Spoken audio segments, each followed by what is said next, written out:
el caso de la inmunidad es más claro incluso porque ustedes habían puesto en el pedido de confianza digamos, la precisión de que se tenía que respetar la esencia y la esencia era 2 puntos y era sumamente explícita. Así es. Y usted, de hecho, en su mensaje de 28 de julio mencionó que la confianza solicitada para las reformas había sido aprobada solo de palabra y denegada en los hechos. Efectivamente. Y no optó por cerrar el Congreso, o por disolverlo, perdón, sino por pedir el adelanto de elecciones y dijo, permítame citarlo, esta solicitud la hago dentro del marco y respeto irrestricto a la Constitución Política del Perú. ¿Dijo eso porque disolver el Congreso en ese momento no estaba dentro del marco? No. ¿Y respeto irrestricto a la Constitución? No. O sea, lo que digo es que habiendo sido denegada la confianza por la inmunidad, en ese tiempo, en esa oportunidad, también podría haberse seguido el camino que hemos seguido ahora, ¿no? Pero optamos por lo que a nuestro juicio era una salida más ordenada y programada, que es el adelanto de elecciones. Que adelanto de elecciones se puede hacer en el respeto de la Constitución, es decir, con una modificación constitucional por el ente que corresponde, que es el Congreso de la República. O sea, no digo que lo otro no sea, lo podía hacer ahí, pero doy una alternativa, como una muestra de que el disolver el Congreso era la última de las opciones que nosotros queríamos tomar, ¿no? ¿En qué momento tomó la decisión de dar esa declaración en Cuarto Poder? Miren, después de ello hemos hecho 2 meses, todo el mes de agosto y todo el mes de septiembre, el esfuerzo de diálogo, de búsqueda de consensos para que el Congreso acepte el planteamiento que le hicimos de adelanto de las elecciones. 2 meses. Y hemos encontrado que 6 bancadas estaban de acuerdo, incluso me visitaron. Algunas lo dudaban y decían sí, pero con algunas pequeñas modificaciones, sí, pero si le hacemos algunos ajustes. Entonces pensamos que podíamos llegar al adelanto de las elecciones sin cambiar la esencia, ¿no? Sin cambiar el concepto de fondo. Por eso nos sorprendió que un jueves en una reunión de la comisión, de la noche a la mañana, así, de la noche a la mañana, se ponga a votación, porque ni siquiera hubo debate, directo se ponga a votación el archivo de este proyecto. Y entonces dijimos, si esto ha sido un esfuerzo nuestro por precisamente evitar la disolución del Congreso, entonces en la próxima oportunidad que nosotros presentemos un planteamiento, ya nos han quitado todas las alternativas. O sea, no queda otra opción que la disolución del Congreso. Pero por un hecho que es sumamente significativo, o sea, no es una cuestión de confianza por un tema que sea superfluo o secundario, no, estamos hablando el guardián de la Constitución, ¿no? El Tribunal Constitucional, de ello se trata, de los miembros que integran el tribunal. Oye, lo menos que podemos pedir, no solamente como autoridades, como ciudadanos, es que sea a través de un proceso impecable. Eso no existe y eso es lo que planteamos. Y esa era claramente una prioridad para su gobierno. Claro, porque recuerde que nosotros en la política que tenemos de gobierno hay 5 ejes y los 2 primeros están referidos a este tema, o sea, son parte de la política. El primero es integridad y lucha contra la corrupción. Lo he escuchado. ¿No? Y el segundo es fortalecimiento institucional. O sea, ¿qué institución requiere ser más fuerte en el Perú que el Tribunal Constitucional? Ninguna, es la que requiere. Sin y 2. embargo, disculpe, ¿Sí? El mandato de los magistrados había vencido en junio. Tuvo 3 meses para poder plantear esa reforma y esa cuestión de confianza, si es que efectivamente era una prioridad, y sin embargo se hizo solo después del archivo del adelanto de elecciones. ¿Por qué? Pero es una potestad del Congreso que determine el procedimiento plural, transparente, con participación ciudadana para hacerlo. Entonces uno espera que lo van a hacer ellos. Cuando ellos dicen, los vamos a elegir, en un plazo perentorio, con este procedimiento, es ahí donde decimos, ¿no? Pero si ellos desde junio planteaban, si en junio hubieran planteado de que iban a elegir con ese procedimiento, en junio hubiéramos planteado la cuestión de confianza. Pero la decisión de hacer la elección por invitación y no por concurso se tomó en agosto. No, fue una... O sea, ¿cuándo se eligieron los 11 candidatos? No, claro, fueron 2 semanas. pero la forma de elección se definió en agosto y después, bueno, nadie se ocupó mucho del tema hasta hace unas semanas que definieron la lista de candidatos, pero el método de elección, que es lo que ustedes cuestionan, que no era transparente y tal, ya estaba planteado desde al menos un mes antes que ustedes pero no se miren aplicaba, el tema, ¿no? no se aplicaba. Nosotros hemos levantado nuestra voz desde el momento que eligieron a los 11 candidatos en media hora, ¿no? O sea, 11 candidatos en media hora. La siguiente aparición pública que tuvimos después de esa decisión, pusimos la voz de alerta, lo dijimos públicamente, ¿no? Fue precisamente en el aniversario de las Fuerzas Armadas, y ahí dijimos claramente que debíamos desterrar, volver al pasado, donde se intentaba copar las instituciones por intereses particulares. Lo dijimos. Esperamos de que haya un cambio de actitud y que acojan las recomendaciones, sugerencias y pedidos de diversos medios e instituciones. Eso no se hizo. Y por eso es que cuando ya era inminente es que presentamos dentro del plazo establecido la cuestión de confianza para que pueda atenderse. La recibieron, escucharon el planteamiento del Premier y luego de escucharlo, una moción para que se debata y fue rechazada la moción para ver la cuestión de confianza por 80 votos. O sea, la cuestión de confianza sobre el método de elección del TC no se hizo en represalia al archivo del adelanto de elecciones. No. O sea, la actitud del... No, a ver, el archivo de este proyecto de reforma constitucional para las elecciones fue el jueves. Fue el jueves. Y el viernes presentaron la confianza. Porque a ver, si el jueves íbamos a tener un nuevo cronograma, si íbamos a tener un nuevo cronograma para tener elecciones en un corto plazo, obviamente ahí vamos a canalizar la forma de superar el entrampamiento que teníamos, ¿no? Pero eso se dio el archivo, muy bien. Como un hecho adicional y complementario, ya teníamos nosotros el día lunes la convocatoria de la sesión para tratar este tema. Recuérdese que yo el día martes y miércoles estuve en Naciones Unidas. El jueves vine y ahí nos enteramos del archivamiento y inmediatamente también la ratificación de la convocatoria para el día lunes. Entonces tomamos la decisión de plantear cuestión de confianza. Ha habido algunas dudas sobre la constitucionalidad de la medida. Yo sé que ustedes creen que está en el marco de la Constitución, pero hay algunas voces de constitucionalistas reputados, expresidentes del Tribunal Constitucional, que creen que no se puede hacer esta interpretación de la denegación fáctica de la confianza. La OEA también ha recomendado que el TC se pronuncie sobre el tema. ¿Usted cree que el Congreso debería presentar, o la Comisión Permanente debería presentar una demanda competencial para aclarar el panorama? No, lo que yo creo que debemos todos respetar la ley y la Constitución. Y creemos, en función de la información legal y la apreciación de muchos constitucionalistas, hemos visto catedráticos de reconocidas universidades que opinan sobre el tema, donde dicen que está completamente claro que el proceso es correcto, ¿no? O sea, no tenemos ningún problema.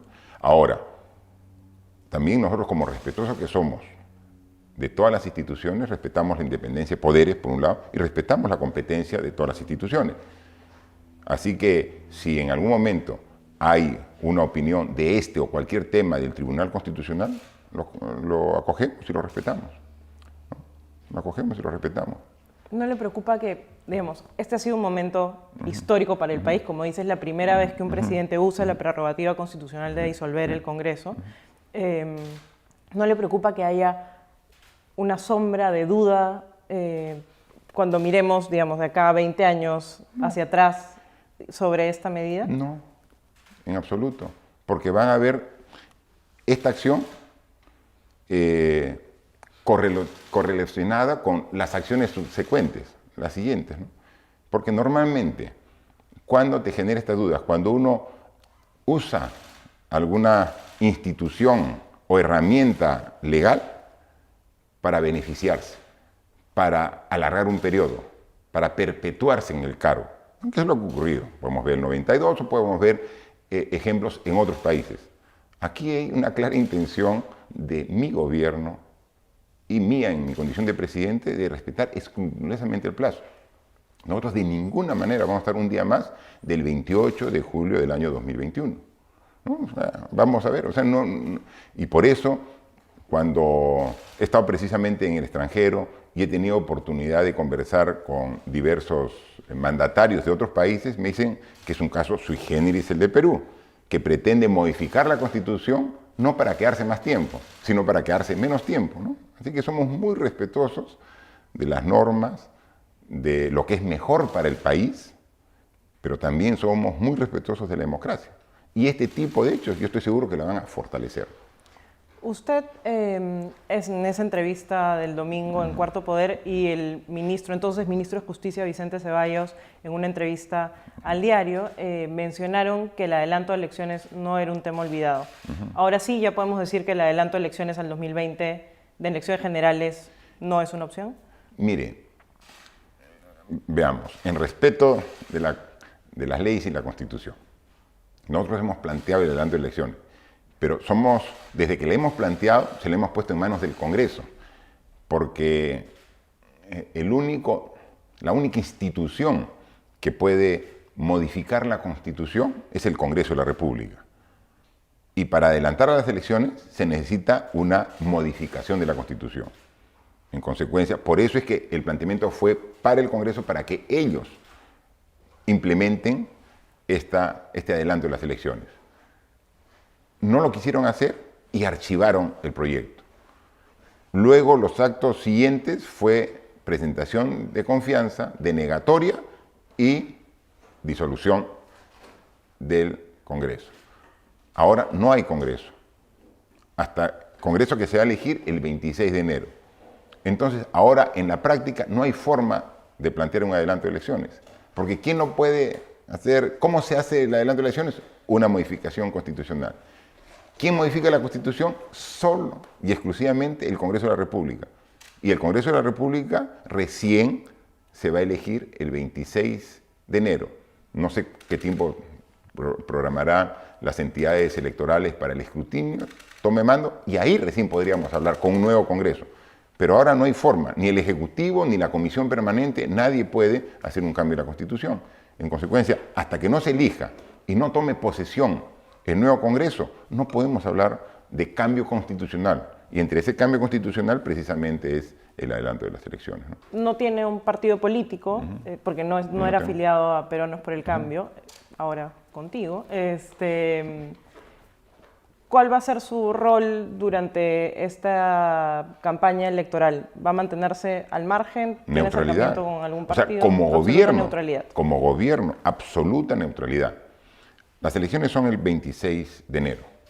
Ya yo he coordinado y le he pedido al nuevo canciller, a Gustavo Meza Cuadra, con quien he viajado hoy día a Pucallpa, le he pedido que inmediatamente él haga las gestiones y solicite que los organismos internacionales más reconocidos acrediten una misión para que puedan verificar la transparencia de este proceso electoral, ¿no? Entonces, estamos ya abocados a este proceso.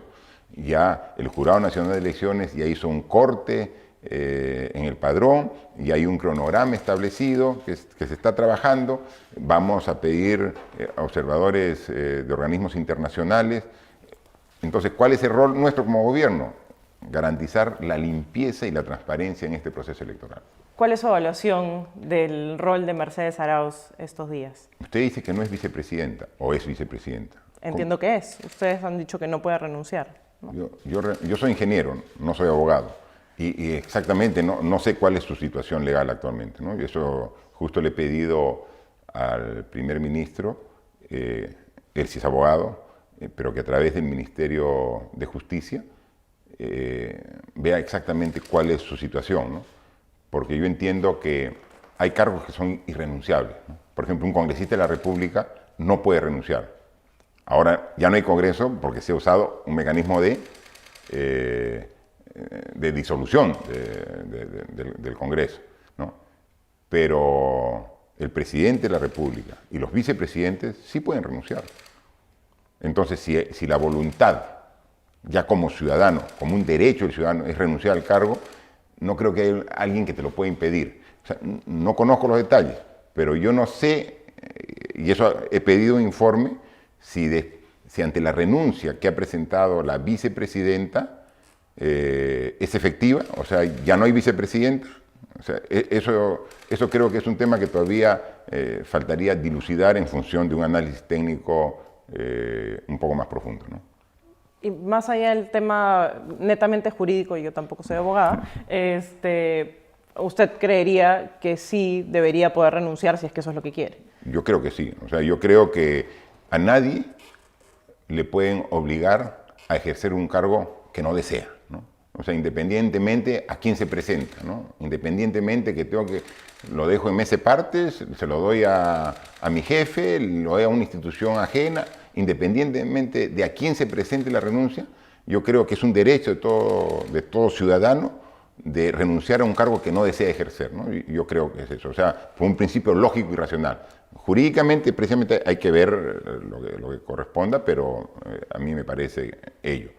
Pero la pregunta sobre cuál es mi opinión respecto al accionar de la señora Mercedes Arauz, mire, yo como lo he dicho, siempre yo he tenido una relación personal cercana, de proximidad y de cercanía pues, con la señora Arauz, ¿no? Y yo creo que sí, yo mantengo esta estimación que tenga por ella, independientemente que obviamente discrepo de los actos políticos que ha tenido, políticos y legales, ¿no? Porque no se puede decir, he juramentado, pero era de mentiritas, ¿no? O sea, ¿no? Entonces... Pero eso dijo, más o menos. Por eso, o sea, no, es un acto político y es un acto jurídico. O sea, juramentar en una institución, ante personas que en ese momento ya no tenían error de congresistas porque ya se había hecho el anuncio y firmado el decreto de disolución del Congreso, igualito. Yo creo que es un acto político y es un acto jurídico el que ha tomado, ¿no? Que después, un poco mirando en perspectiva, se haya dicho, oye, eso no era lo correcto, no lo hice, o lo hice presionada, o me sorprendieron, y yo no estoy de acuerdo con todo ese accionar. Pero independientemente de eso, como persona, yo mantengo la estimación por la señora Arauz. El primer ministro Vicente Ceballos declaró que en el Consejo de Ministros, varias sesiones del Consejo de Ministros en el que se decidió la cuestión de confianza, hubo algunas voces que levantaron algunas observaciones, entre ellas y sobre todo el entonces primer ministro Salvador del Solar. ¿Cuáles fueron las observaciones de Del Solar a la propuesta? No, mire, como hemos conversado hace un momento, este es un proceso inédito. Normalmente cuando uno va a tomar una acción, revisa antecedentes, cómo se hizo antes, ¿no? O sea, siempre es antecedentes, lo que se llama jurisprudencia, ¿no? Es decir, hoy esto ya se ha hecho antes, a ver cómo se terminó. Aquí no hay nada escrito. O sea, sobre este proceso no hay nada escrito. O sea, estamos escribiendo un libro en blanco. O sea, respetando la Constitución, la ley, pero cuando estás escribiendo, dice, ¿y cómo se hace esto? Se tiene que ver quién se firma, quién firma el documento, quién lo procesa, dónde se presenta. O sea, todos esos detalles entran a un análisis, ¿no? Y entonces se dan diferentes opiniones al respecto, ¿no? Lo mismo respondió Vicente Ceballos las primeras 3 preguntas de Mávila Huertas. Yeah. Entonces le pregunto por eso directamente, ¿cuáles fueron las observaciones puntuales de Del Solar? Por ejemplo, ¿quién firma? Porque la decisión de la disolución del Congreso es una decisión presidencial. O sea, quien toma la decisión soy yo. O sea, yo tomo la decisión, ¿no? Y entonces digo, muy bien, ¿a través de qué? A través de un decreto. ¿Qué dice la norma? Que cuando yo firmo un decreto, tiene que ser refrendado por un ministro. Entonces, ¿quién refrenda? Entonces, sobre eso había la discusión. ¿Refrenda el Premier o refrenda el ministro de Justicia?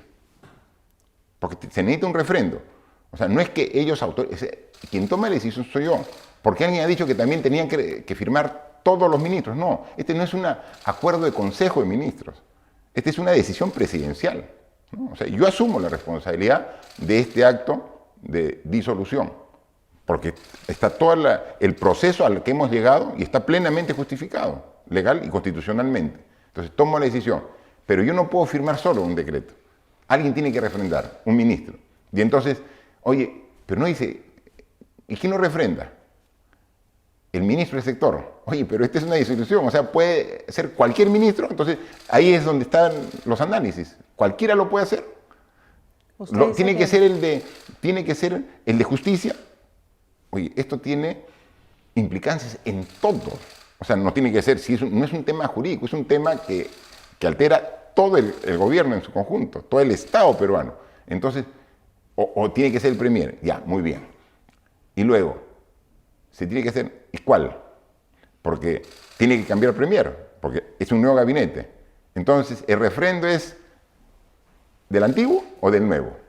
Entonces, todos esos son análisis, debates, todo eso es lo que hemos visto. No es que toditos pensamos igual, todo el mundo da su opinión, ¿no? Entonces, todo es la conversación que le hemos tenido ese mismo día lunes, cuando hemos estado aquí, después que el Premier Salvador del Solar, con todo su gabinete, y presentaron y sustentaron la cuestión de confianza en el Pleno, salieron, dieron unas declaraciones en pasos perdidos, y de ahí se vinieron aquí a Palacio de Gobierno. Yo los esperé. Así como los acompañé hasta la salida de Palacio para que vayan, los esperé al regreso.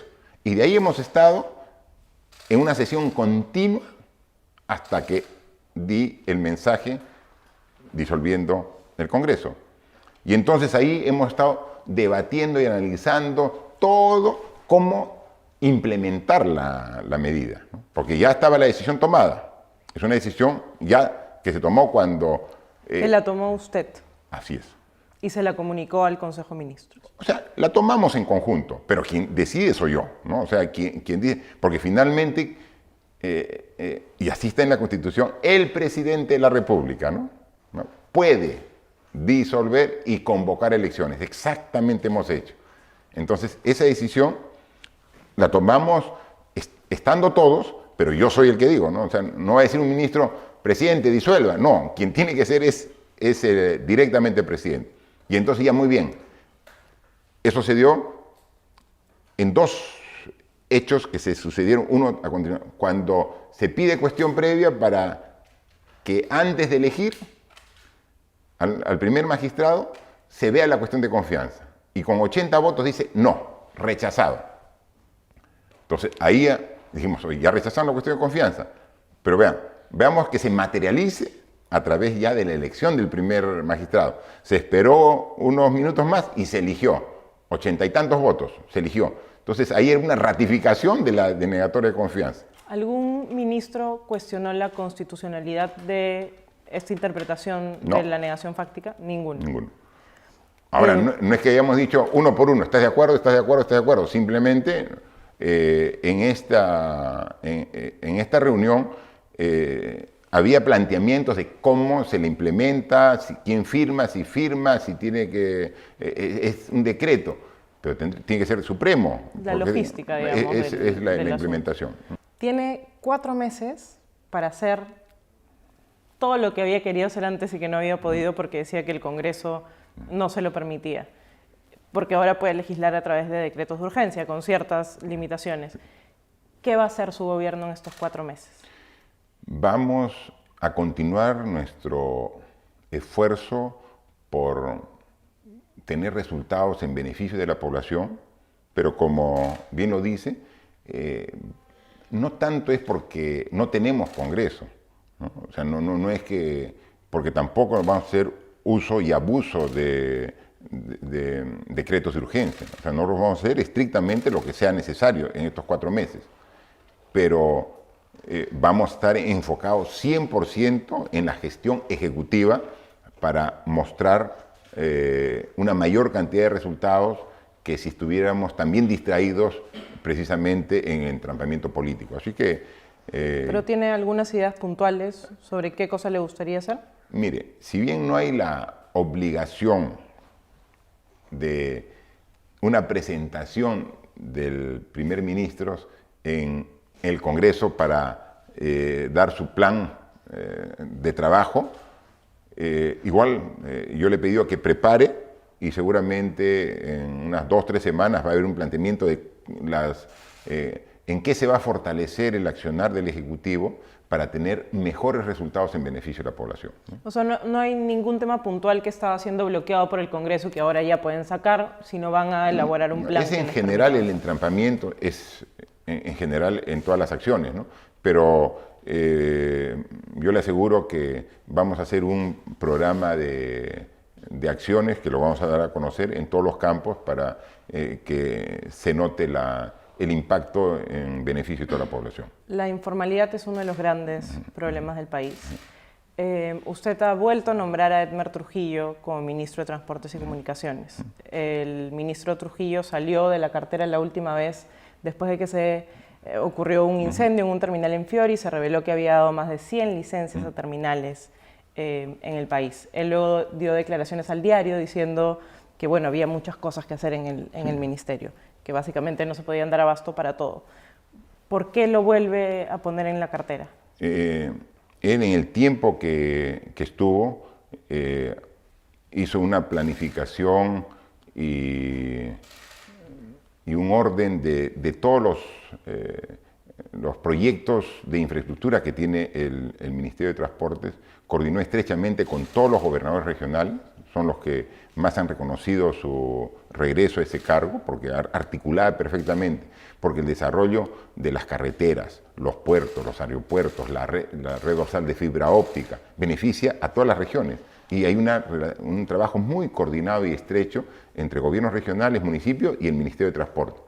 Y ahí tenía programas muy intensos de trabajo que se llevaban a cabo.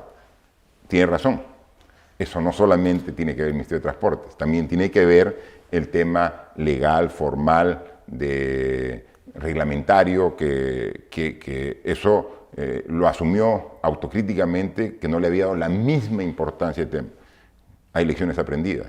O sea, con esa exigencia es que él retoma el cargo para continuar con todo lo que estaba haciendo de coordinación, pero también poner todo el esfuerzo de trabajar en estos temas que usted ha relevado, ¿no? Ya para terminar, presidente, usted se había pronunciado en contra de que se le devuelva la plata, el dinero de Chacya a Odebrecht, los 524 millones, principalmente porque bueno, es una empresa que ha causado mucho daño al país y porque le íbamos a devolver una plata que nos correspondía por ser parte de la reparación civil. La Procuraduría parece haber cambiado de opinión y ahora está alineada con la Fiscalía en que hay que devolverle el dinero de Chacya a Odebrecht. ¿Qué opina de eso? Somos respetuosos de la independencia de poderes. Respetamos lo que diga. Pero también tenemos derecho a opinar. Es lo que hemos siempre manifestado. Y damos nuestra opinión con el mejor ánimo de que los acuerdos, si en algún momento pueden perfeccionarse, que se lo hagan. No lo hemos dicho, lo que finalmente determine el Ministerio Público y que luego convalide el Poder Judicial, obviamente tenemos que respetarlo. Pero no les tiene que gustar. Pero no nos tiene que gustar, ¿no? No tenemos que coincidir necesariamente. Lo mismo ocurre de los otros poderes del Estado, ¿no? Yo más de una vez he escuchado alguna recomendación, si no crítica, del Poder Judicial al Ejecutivo. Dice que falta trabajar a favor de algún proyecto o necesita más presupuesto y nos dicen y nos llaman la atención. Pero finalmente cada quien tiene su competencia.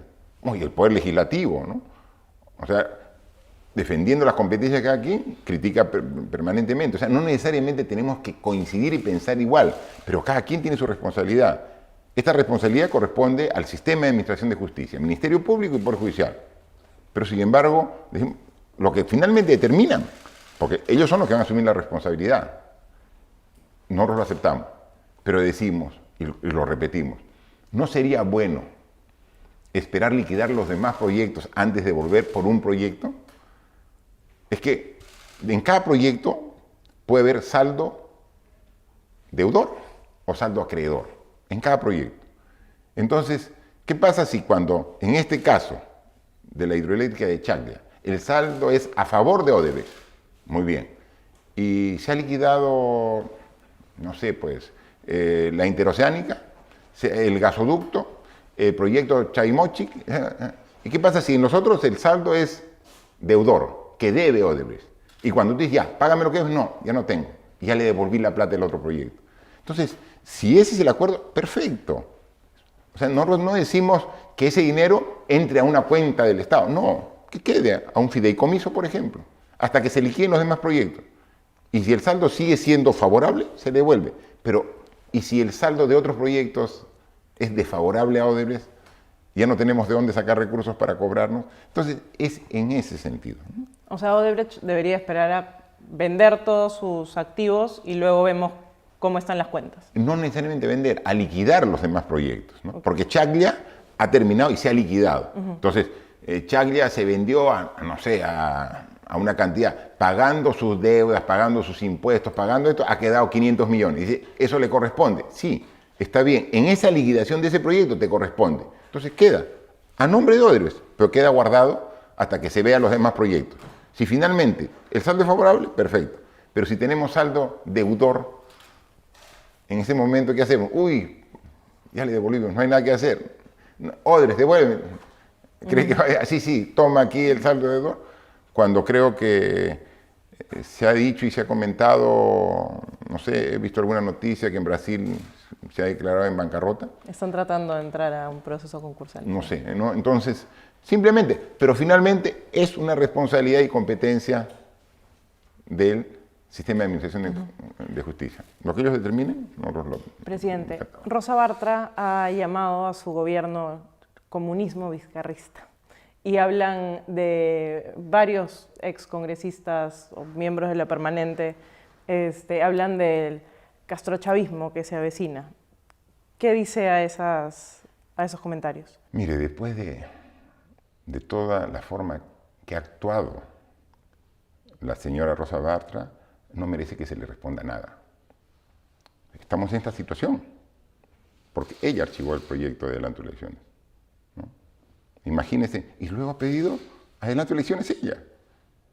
O sea, miren la inconsciencia de algunas personas cuando ejercen cargos de autoridad.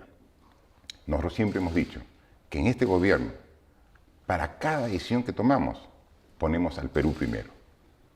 Y aquí no. Primero, como ven primero sus intereses, entonces archivo el proyecto de adelanto de elecciones. Ahora, por otras circunstancias, son disueltos. Entonces, ahora sí, adelanto elecciones. Entonces, se dan cuenta que solo se actúa en función de intereses personales. Con ese tipo de actitudes no le respondo nada. La CONFIEP es una de las organizaciones que se ha pronunciado en contra de la disolución del Congreso. ¿Cómo recuperar la confianza del empresariado?